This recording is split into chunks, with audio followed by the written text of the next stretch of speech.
Kung mahanap ka ng monitor na sobrang accurate ng kulay at design talaga for MacBooks, itong BenQ MA monitors yung para sa'yo. So, meron silang dalawang size. Yung una ay yung 32-inch MA320U na may presyong 35,990 pesos at yung 27-inch na MA2700U 29,990 pesos.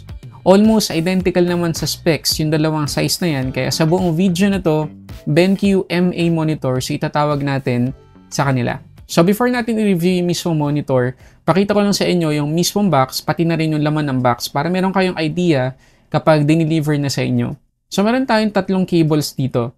Yung una ay yung HDMI cable, pangalawa yung USB-C to USB-C cable na dapat natin gamitin kapag gagamit tayo ng MacBook para hindi na natin isaksak sa charger, at panghuli yung power cord. Next naman ay yung manual at yung warranty card, yung pang cable management, at yung base or yung paa ng monitor. Merong rubber sa may bandang dulong part ng base para kapag pinatungan natin ibang gadget like laptop, hindi ito magagasgas or makakagasgas sa gadget natin. Next naman ay yung mismong arm, and kapag kinabit na natin sa base itong arm, ito na yung buong stand natin. At kagaya dati, napakadali pa rin ilagay ng ating BenQ monitor. Isabit lang natin, tapos kapag lumapat na, auto-lock na yan. Very secure, very sturdy. Ngayon kapag tinignan natin yung buong likod nitong BenQ MA monitor, lahat color gray.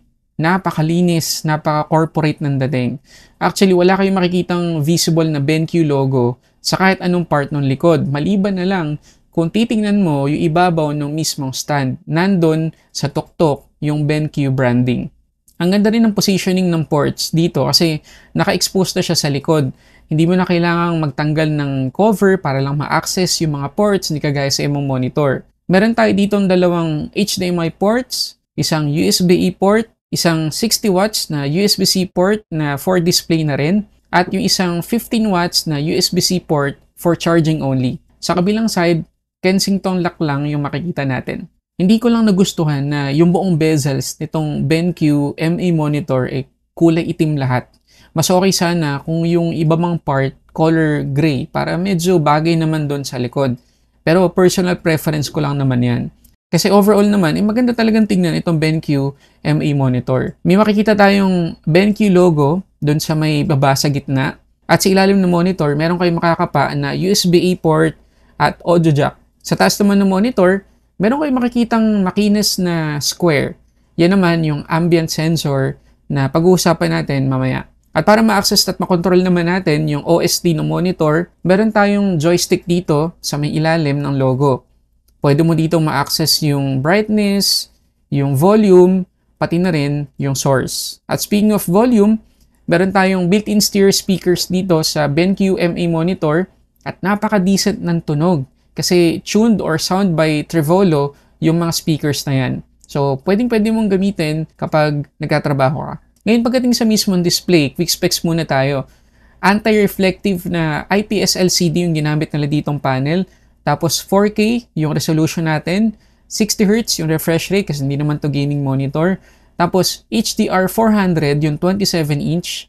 HDR 600 naman yung 32-inch. 99% sRGB at 97% P3 yung color coverage natin. At lastly, compatible to sa DisplayPilot 2 na software. Ganito itsura ng DisplayPilot 2 software kapag na-install na natin sa Mac natin. Kailangan talaga natin to kasi nga designed for Macs itong BenQ MA monitor at may utilize natin yung iba niyang features kung gagamitin natin yung DisplayPilot 2 na software. Meron tayong color sync dito na ibig sabihin, in a nutshell, yung timpla ng kulay ng display ng MacBook mo magagaya talaga dito sa BenQ MA monitor. Hindi mo na kailangan timplahin manually yung BenQ monitor mo para lang maging same na same siya sa kulay ng MacBook display mo. Dito din sa DisplayPilot 2, pwedeng yung brightness ng MacBook mo at yung brightness ng BenQ MA monitor ay nakasync na kapag i-adjust natin. So, ibig sabihin, sabay na silang ma-adjust kapag ginamit natin yung DisplayPilot 2 na software. Galing, diba? Pero, if ever, na hindi ka man naka-MacBook, halimbawa, naka-Mac Mini ka lang, pwede mo pa rin ma-experience yung color calibration ng MacBook monitor.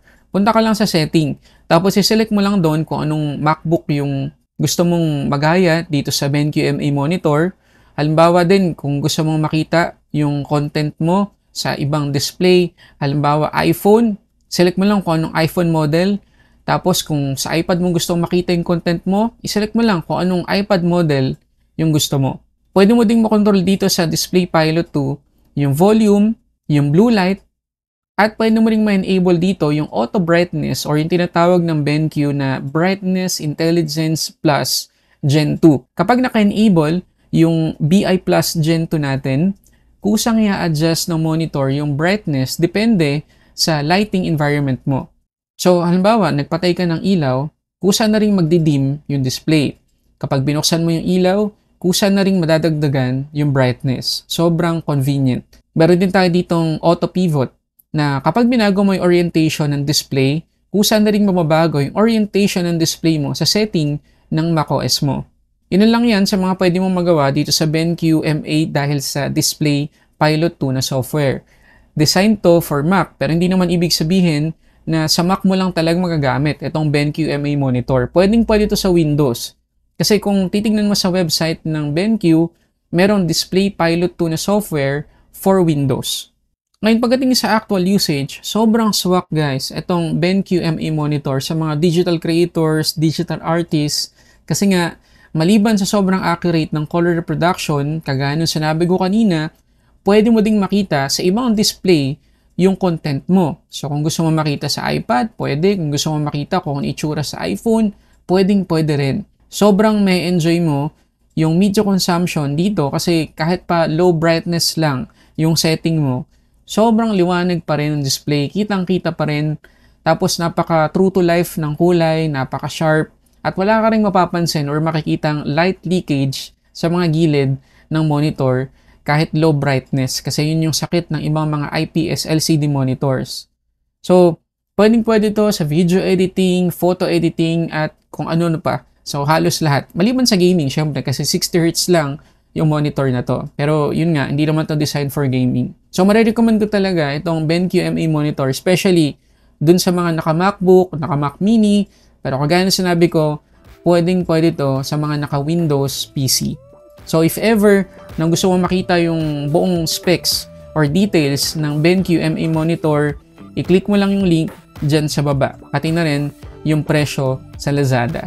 So yun muna guys, maraming salamat sa panonood. Para sa samot-saring unboxing and reviews, this is Sulit Tech Reviews.